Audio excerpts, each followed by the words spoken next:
मैं हूं मसूम हैदर। इस वीडियो में मैं आपको बताने वाला हूं special and temporal summation and neuronal pool processing. Video start करने से पहले आप मेरा चैनल सब्सक्राइब कर दें, बेल आइकन को प्रेस करें ताकि मेरी नई आने वाली वीडियोस का नोटिफिकेशन आपको मिल सके। तो अब आपको मैं बताने वाला हूँ स्पेशल समेशन और टेम्पोरल समेशन क्या होती है, असल में किस चीज़ को ऐड करना है और ऐड क्यों किया जाता है, सिर्फ ये बताना है। अब मैंने आपको पहले भी बताया था कि हमारे पास कोई भी सिग्नल है, कोई भी इंफॉर्मेशन है, सिग्नल की फॉर्म में किस तरीके से ट्रांसफ़र होती है, ये हमारे पास है रिसेप्टर।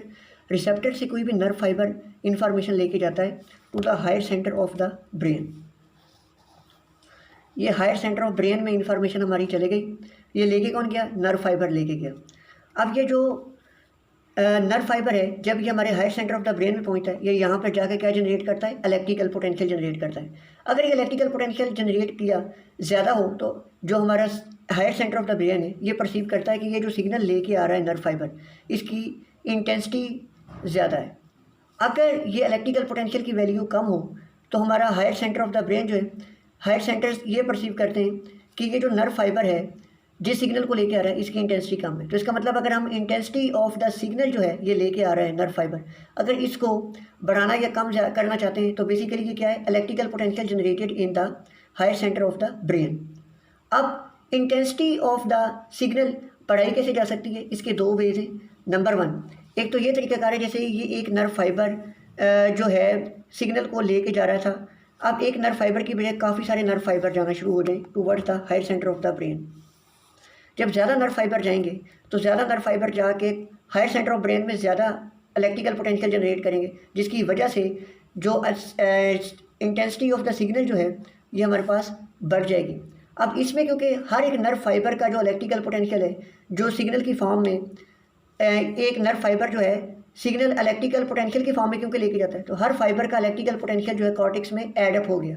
इस तरह के समेशन को कहते हैं स्पेशल समेशन। और दूसरा तरीकाकार स्ट्रेंथ ऑफ सिग्नल बढ़ाने का क्या है कि एक सिंगल नर्व फाइबर जो है ये नॉर्मली एक इम्पल्स लेट्स सपोज का पहले कैरी कर रहा था। अब हमने क्या किया कि फ्रीक्वेंसी ऑफ द इम्पल्सिस बढ़ा दी, यानी कि अब एक सिंगल नर्व फाइबर है, एक इम्पल्स की बजाय कई इम्पल्सिस लेके जा रहा था। हर इम्पल्स अपना इलेक्ट्रिकल पोटेंशियल जाके जनरेट करेगी इन द कॉर्टेक्स और हर इम्पल्स का पोटेंशियल ऐड अप हो जाएगा। तो इस तरह की समेशन है जिसकी वजह से स्ट्रेंथ ऑफ द सिग्नल बढ़ती है, इसको कहते हैं टेम्पोरल समेशन।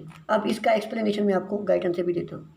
अब मैं आपको गाइडेंस से कंसेप्ट देने वाला हूँ स्पेशल समेशन का। तो स्पेशल समेशन में क्या होता था? सिग्नल की इंटेंसिटी कैसे बढ़ती थी कि number of the nerve fibre ज़्यादा ऐड हो जाते हैं, ज़्यादा number of the nerve fibre signal को लेके जाते हैं। तो सिंपली अब इसको देखते हैं कि होता क्या है।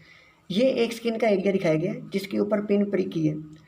अब यहाँ से जब पिन प्रिक करेंगे तो पेन जनरेट होगी, पेन जो जाएगी पेन नर्व फाइबर्स के थ्रू कॉर्टेक्स तक पहुँचेगी। अब ये जो पेन फाइबर है स्किन के जिस एरिया से इन्फॉर्मेशन लेके जा रहे हैं, अप्रॉक्सीमेटली होता है 5 सेंटीमीटर एरिया, इसको इस फाइबर का कहते हैं रिसेप्टिव फील्ड। अब एक रिसेप्टिव फील्ड जो होता है इसकी क्या कैरेक्टरिस्टिक होती है कि इसके सेंटर में जो नर्व फाइबर होते हैं वो ज़्यादा होते हैं, पेरिफेरी में नर्व फाइबर क्या होते हैं? कम होते हैं। जब पिन को सेंट्रल एरिया में प्रिक किया जाएगा तो क्या होगा? ज़्यादा नर्व फाइबर एक्टिवेट हो जाएंगे। जब ज़्यादा नर्व फाइबर स्टिमुलेट होंगे तो ज़्यादा नर्व फाइबर सिग्नल को लेके जाएंगे टूवर्ड्स द कॉर्टेक्स। हर एक नर्व फाइबर का पोटेंशियल एड अप हो जाएगा, तो जो सिग्नल की इंटेंसिटी परसीव होगी वो ज़्यादा होगी। अगर प्रिक किया जाए peripheral zone of the receptive field को, तो यहाँ पे क्योंकि नर्व फाइबर कम होते हैं तो जो intensity of the signal perceive होगी वो कम होगी। अब इसको इस डायग्राम पे आप फोकस कर सकते हैं, इसको अच्छे से देख सकते हैं कि मैंने आपको पहले बताया था कि रिसेप्टिव फील्ड के जो सेंट्रल एरिया होता है उसके अंदर नर्व फाइबर ज़्यादा होते हैं। तो रेड एरिया जो दिखा रहा है यहाँ पे रेड डॉट्स हैं, ये शो कर रहे हैं central area of the receptive field. Yellow arrow जो छोटे डॉट्स हैं ये किसको रिप्रेजेंट कर रहे हैं? ये रिप्रेजेंट कर रहे हैं peripheral zone of the receptive field. जब एक वीक सिग्नल हम स्टिमुलस अप्लाई करते हैं तो क्या होता है? रिसेप्टिव फील्ड का जो सेंट्रल एरिया उसमें से बहुत कम number of the nerve fibre activate होते हैं। मेनली नर्व फाइबर कहाँ से एक्टिवेट होते हैं? Peripheral zone of the receptive field से, क्योंकि उसमें नंबर ऑफ नर्व फाइबर कम होते हैं तो intensity of the stimulus come perceive होती है। जब माइल्ड मॉडरेट स्टिमुलस अप्लाई करते हैं तो क्या होता है? पेरिफेरल और सेंट्रल दोनों मिक्स एरिया से जो नर्व फाइबर एक्टिवेट होते हैं, जब ये दोनों एक्टिवेट होते हैं सेंट्रल एरिया से तो क्या होता है? इंटेंसिटी ऑफ द स्टिमुलस इसकी निस्बत थोड़ी सी बढ़ जाती है। जब स्ट्रॉन्ग स्टिमुलस होता है तो मेनली नर्व फाइबर एक्टिवेट होते हैं। यहाँ पे रेड डॉट्स ज़्यादा दिखाए गए हैं, इसका मतलब क्या है कि mainly central area of the receptive field यहाँ से नर्व फाइबर स्टिमुलेट होते हैं, पेरिफेरल वाले बहुत कम होते हैं। तो इसका मतलब क्या होता है कि स्ट्रॉन्ग स्टिमुलस में क्या होता है? ज़्यादा number of nerve fibre activate होते हैं। जो परसीव जो सिग्नल लेके जा रहे होते हैं टूवर्ड द कॉर्टेक्स, उसकी स्ट्रेंथ बढ़ जाती है। अब मैं आपको कंसेप्ट देता हूँ टेम्पोरल समेशन का। टेम्पोरल समेशन का मतलब ये था कि एक जो सिंगल नर्व फाइबर है अगर वो ज़्यादा इम्पल्सिस लेके जाए पहले की निस्बत, तो हर एक इम्पल्स का पोटेंशियल ऐड हो जाता है, जिसकी वजह से स्ट्रेंथ ऑफ द स्टिमुलस बढ़ जाती है। अब ये ग्राफ शो कर रहा है, ये है टाइम और यहाँ पे ये क्या दिखाया गया है, स्ट्रेंथ ऑफ द स्टिमुलस।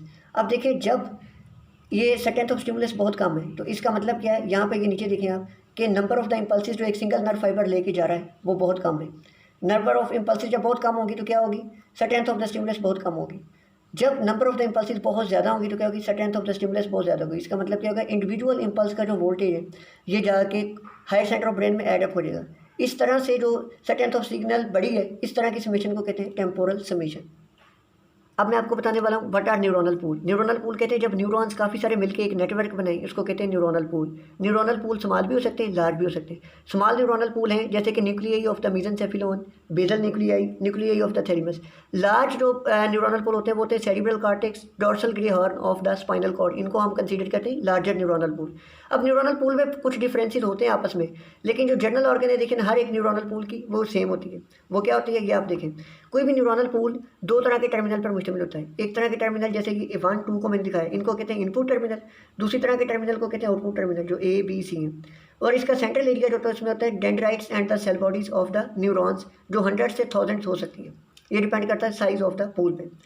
अब कोई भी पूल है इसमें जो इनपुट टर्मिनल होता है ये एंटर होती है, इनकमिंग नर्व फाइबर आता है जिसको इनपुट टर्मिनल भी कहते हैं। ये काफ़ी सारी ब्रांचेस देता है जो साइनेप्स करती हैं dendrites and the cell bodies of the neuron, जो पोल में पड़ी हुई हैं।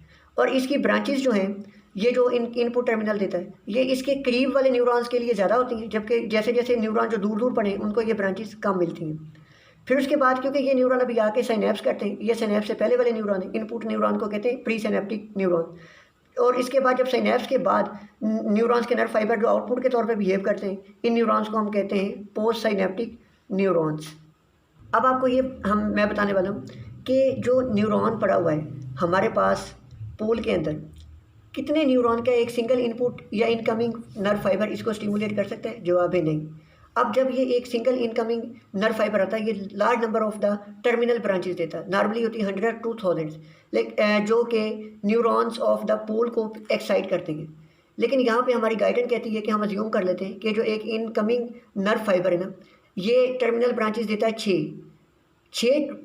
जिस न्यूरॉन को ये 6 ब्रांचेस देगा उस न्यूरॉन को एक्साइट कर देगा। तो ये जो न्यूरॉन पूल के एक वो एरिया पूल का जो स्टिमुलेट हो गया है इस इनकमिंग नर्व फाइबर से, उसको इस इनकमिंग नर्व फाइबर का स्टिमुलेटरी फील्ड कहते हैं।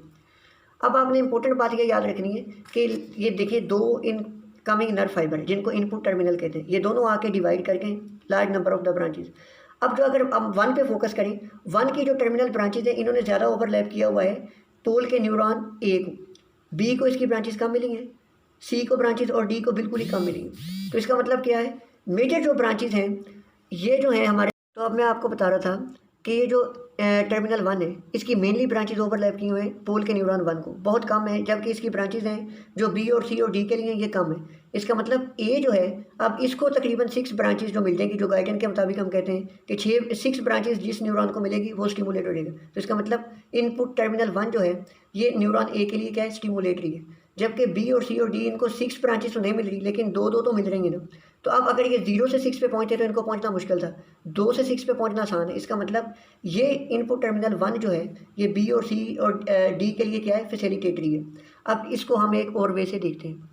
इसी तरीके से ये दिखाया, ये एक इनपुट नर्व फाइबर है जो आके large number of the terminal branches देता है। अब ये ब्रांचेस जो हैं ये ब्लैक कलर का एक सर्कल जो है डॉटेड सर्कल दिखाया गया, ये शो कर रहा है कि जो मेनली टर्मिनल ब्रांचेज हैं इसकी ये कंसंट्रेट करेंगे सेंट्रल एरिया में। इसका मतलब central area of the pool है जो इसके न्यूरॉन्स हैं इनको ये स्टिमुलेट कर देंगी, बाकी जो पेरिफेरल एरिया है उनको इसकी ब्रांचेज क्योंकि कम मिलेंगी इसलिए वहाँ उनकी एक्साइटेशन नहीं होगी, सिर्फ फैसिलिटेशन होगी। तो इसलिए सेंट्रल एरिया को हम कहते हैं डिस्चार्ज जोन, इसका दूसरा नाम होता है लेमिनल जोन, और जबकि पेरिफेरल एरिया जो होता है वहाँ पे सिर्फ फैसिलिटेशन हुई, इनको फैसिलिटेशन और सब लेमिनल जोन कहते हैं। ये तो अफेक्ट मैंने डिस्कस किया जब इनकमिंग इन फाइबर जो था ये एक्साइटेटरी था। अगर ये इनहिबिटरी होता तो फिर क्या होना था, इसका अफेक्ट बिल्कुल स्टिमुलेटरी जैसा होना था क्योंकि ज़्यादा टर्मिनल ब्रांचेस सेंट्रल एरिया को मिल रही हैं, तो इसलिए इनहिबिशन की डिग्री भी सेंटर में ज़्यादा होनी थी, पेरिफेरल में कम। इनकी इनहिबिशन आसान हो जानी थी, लेकिन इनहिबिशन कंप्लीट नहीं होनी थी। सेंट्रल एरिया जिसको डिस्चार्ज जोन कहते हैं, इसकी इनहिबिशन जो होनी थी ज़्यादा होनी थी। तो ये था न्यूरॉनल सर्किट। अगर आपको इसके बारे में कोई क्वेरी हो मुझे कमेंट सेक्शन में बता सकते हैं। Thank you very much.